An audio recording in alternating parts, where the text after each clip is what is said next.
Hello dear job experience তপোবন study centre থেকে আমি Rima ma'am বলছি। দেখো আরআরবি এনটিপিসি আন্ডার গ্রাজুয়েট লেভেলের একটা শিডিউল তো তোমাদের দিয়েছিল, এখন কিন্তু আবার একটা এনটিপিসির রিভাইজড শিডিউল কিন্তু পোস্ট করেছে। আরআরবি থেকে রিভাইজ শিডিউল কিন্তু টেন্টেটিভ শিডিউল পোস্ট করেছে। Revise schedule intimation link, help desk link এগুলো দিয়ে দিয়েছে। আমি তোমাদের সামনে এই নোটিশটা একবার পড়ে দিচ্ছি, দেখে নাও। এটা রিভাইজড শিডিউল, কিন্তু শিডিউলের রিভাইজ কিছুই হয়নি সেরকম। 2-7 যে নোটিশটা ছিল সেই অনুযায়ী একটা ডেট শুধু এক্সট্রা অ্যাড হয়েছে। আগে বলেছিল 7 অগস্ট থেকে 8 সেপ্টেম্বর এক্সাম হবে, এখন যেটা বলা হচ্ছে 7 অগস্ট থেকে 9 সেপ্টেম্বর, মানে টোটাল 19 দিন কিন্তু পরীক্ষা চলবে। ঠিক আছে, টোটাল 19 দিন পরীক্ষা চলবে। Link for viewing the exam city, date and downloading of travel authority for SC/ST candidates is live now on the official ওয়েবসাইটে দেখতে পাবে। Downloading call letters will start 4 days prior to exam date. তোমরা city intimation তা দেখতে পাবে, date of exam দেখতে পাবে। Admit card তোমরা 4 দিন আগে ডাউনলোড করতে পারবে। অ্যাডমিট কার্ড 4 দিন আগে ডাউনলোড করতে পারবে, এক্সামের 4 দিন আগে অ্যাডমিট কার্ড পাবে।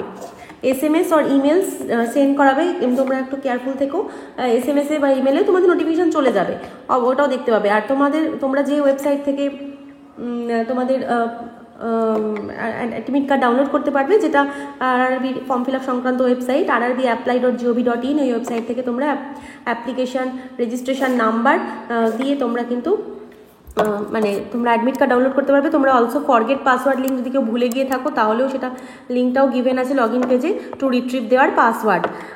If any queries for clarification needed, the help desk contact number 9513166169, এই নাম্বারে তোমরা ফোন করতে পারো সোম থেকে শনি সকাল 9টা থেকে 6টা যদি কোনো অসুবিধা হয়ে থাকে। One help desk link is also made available after log in with the city intimation link. ঠিক আছে, ওখানেও সিটি ইন্টিমেশন লিঙ্কের সাথেও কিন্তু হেল্প ডেস্ক লিঙ্ক একটা অ্যাভেলেবেল থাকবে, সেখানেও তোমরা কন্ট্যাক্ট করতে পারো। তো এটা বলার ছিল। এবং তোমরা এখন দেখবে একটা ডেমো লিঙ্ক কিন্তু তোমাদের অফিসিয়াল ওয়েবসাইটে কিন্তু ডেমো মক লিঙ্ক একটা পোস্ট করে দেওয়া হয়েছে। এই ভিডিওটা ডেসক্রিপশনে সব লিঙ্কগুলোও পেয়ে যাবে তোমরা। সেই লিঙ্কে ক্লিক করলে তোমরা প্রথমে যে ইনস্ট্রাকশনটা দেখে নেবে, যে যার নিজের ল্যাঙ্গুয়েজে ইনস্ট্রাকশনটা পড়ে নেবে। টোটাল তোমাদের তাহলে পরীক্ষা 19 দিন ধরে হচ্ছে 7 অগস্ট থেকে 9 সেপ্টেম্বর। আর তোমাদের টোটাল টাইম ডিউরেশন হচ্ছে 90 মিনিটের, 120 minute for PWD candidate. Total number of question থাকবে 100টা। অবজেক্টিভ টাইপ কোয়েশ্চেন থাকবে, 4টে অপশান দেওয়া থাকবে, একটা কারেক্ট অ্যান্সার হবে। নেগেটিভ মার্কিং থাকবে, সেটা হচ্ছে 1/3, এগুলো তো তোমরা জানোই সমস্তটা। আর ল্যাঙ্গুয়েজের ব্যাপারটা দেখো, you can view the question paper in the language opted for the time of filling the application and in English language. তোমরা যে সময় ফর্ম ফিল আপের সময় যে ল্যাঙ্গুয়েজটা চয়েস করেছিলে সেই ল্যাঙ্গুয়েজ এবং ইংলিশ ল্যাঙ্গুয়েজে তোমরা কোয়েশ্চেন দেখতে পাবে। If English is opted then question will be viewed in English language only. যদি তখন ইংলিশ করে থাকো তাহলে শুধু ইংলিশেই পাবে, আর তখন যদি বাংলা বা অন্য কোনো যার ভাষার দিকে থাকো তাহলে সেই বাংলা এবং তার সাথে ইংলিশটা বাই ডিফল্ট তোমরা পাচ্ছ। ঠিক আছে, তো এখানে দেখো আর একটা one question will be display screen at a time. যারা প্রথমবার পরীক্ষা দিচ্ছ একবার এগুলো দেখে নেবে। Time available for you to complete the exam will be displayed through a countdown timer. তোমাদের লেফট রাইট কর্নারে একটা কাউন্টডাউন টাইমার তোমাদের থাকবে, সেখানে তোমরা মানে দেখতে পাবে তোমাদের টাইমার সেট থাকবে। আর এখানে দেখো টাইম লেফট বলে সেটা থাকবে আর কি, 90 মিনিটস থেকে টাইমটা কমতে থাকবে, সেখানে টাইম লেফট বলে সেখানে থাকবে। আর যখনই টাইমার 0তে রিচ করবে তখনই তোমাদের এক্সাম কিন্তু অটো সাবমিট হয়ে যাবে, অটোমেটিক্যালি সাবমিট হয়ে যাবে। আচ্ছা, তো দেখবে যে কোয়েশ্চেন প্যালেটে দেখবে যে অ্যাশ কালারের এরকম থাকলে তার মানে তুমি সেটা অ্যান্সার করোনি, মানে তুমি ভিজিট করেছো কিন্তু অ্যান্সার করোনি। লাল হয়ে যাওয়া মানে তুমি অ্যাশ কালার মানে তুমি ভিজিটও করো নি, কোশ্চেনটাও পড়েও দেখোনি আর অ্যান্সার তো করোইনি। আর লাল হয়ে থাকা মানে তুমি পড়েছো কিন্তু অ্যান্সারটা দেখোনি। সবুজ হয়ে থাকা মানে তুমি অ্যান্সার করেছো। আর এরকম বেগুনি হয়ে থাকা মানে তুমি মার্ক করে রেখেছো কোশ্চেনটা ফর রিভিউর জন্য। আর অ্যান্সার করার পরে মার্ক করে রাখলে তাহলে সেটা এরকম গ্রিন কালার আসবে। ঠিক আছে, অ্যান্সার করার পর মার্ক করে থাকলে।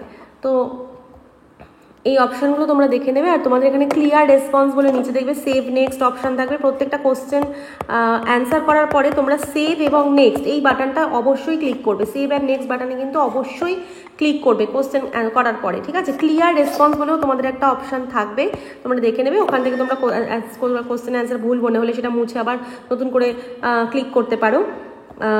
আর এখানে একটা কথা বলা আছে যে in case of doubt on the option marked for a question, the question can be marked for review by clicking mark for review and next button. In case marked option is not reviewed the original marked option shall be consider for evaluation. তোমরা যদি কোনো কোশ্চেনে মানে answer করে দেওয়ার পরে সেটাকে তুমি যদি মার্ক ফর রিভিউ করে দাও, তারপরে তুমি যদি চেঞ্জ না করো, তাহলে ওই অ্যান্সারটা কিন্তু তোমার ফাইনাল ইভ্যালুয়েশনের জন্য ওরা কনসিডার করে নেবে, ঠিক আছে, ওই অ্যান্সারটাই নিয়ে নেবে। কিন্তু তুমি যদি না পড়ে ক্লিয়ার রেসপন্স করে থাকো বা ওটাই যদি তুমি মনে করো ডিলিট করলে না, ওটাই কিন্তু অ্যান্সার নিয়ে নেবে। আচ্ছা, তো আরেকটা কথা, ইনস্ট্রাকশন ফর এনলার্জিং ইমেজেস, যদি ইমেজেস থাকে, two view the image provided in the question in a bigger size, click the image and rotate the scrolling wheel of the mouse, মানে মাউসের স্ক্রলটা কাজ করবে, মাউসের স্ক্রলটা কাজ করে তোমরা ইমেজটাকে বড় করতে পারো, বিগ সাইজ করে জুম করে দেখতে পারো। টোটাল তোমাদের ম্যাথামেটিক্স থাকবে 30টা কোশ্চেন, জেনারেল অ্যাওয়ারনেস মানে সাধারণ জ্ঞান যেটা, তার উপরে 40টা কোশ্চেন থাকবে, জেনারেল ইন্টেলিজেন্স রিজনিংয়ের ওপরে 30টা কোশ্চেন থাকবে, টোটাল 100টা কোশ্চেন থাকবে, 90 মিনিটস টাইম থাকবে। নেগেটিভ মার্কিং 1/3, এটা মাথায় রাখতে হবে। আর 1 নম্বর করে কোশ্চেনগুলোর অ্যান্সার, মানে 100 নম্বরের টোটাল 100 মার্কসের কোশ্চেন হবে।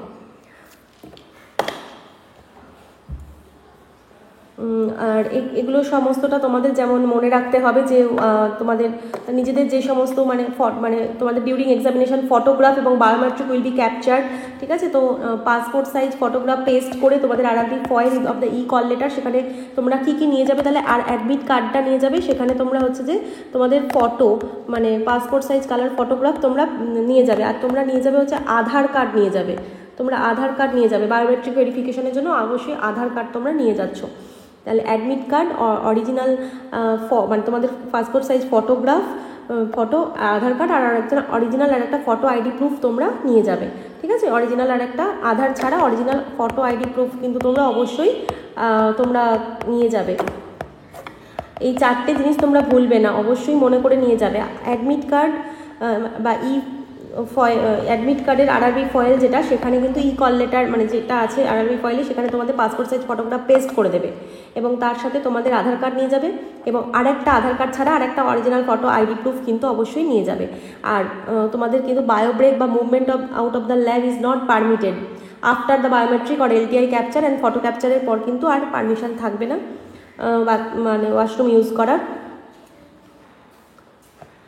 ওকে, তো এই পর্যন্তই। আর তোমরা কোনো রকম মিসবিহেভ বা মিস ইন্টারপ্রিটেশন মানে ক্লাসরুমের মধ্যে মিস ডিসিপ্লিন, আনফেয়ার মিন্স এসব কিন্তু মানে এক্সাম রুমের মধ্যে এক্সাম হলে করবে না। আর তোমাদের রাফ যে শিটটা দেওয়া হবে তাতে তোমাদের নাম আর রোল নাম্বারটা অবশ্যই রাফ শিটে রাখবে, এবং রাফ শিটগুলো will have to be return after the test, ফেরত দেবে অবশ্যই।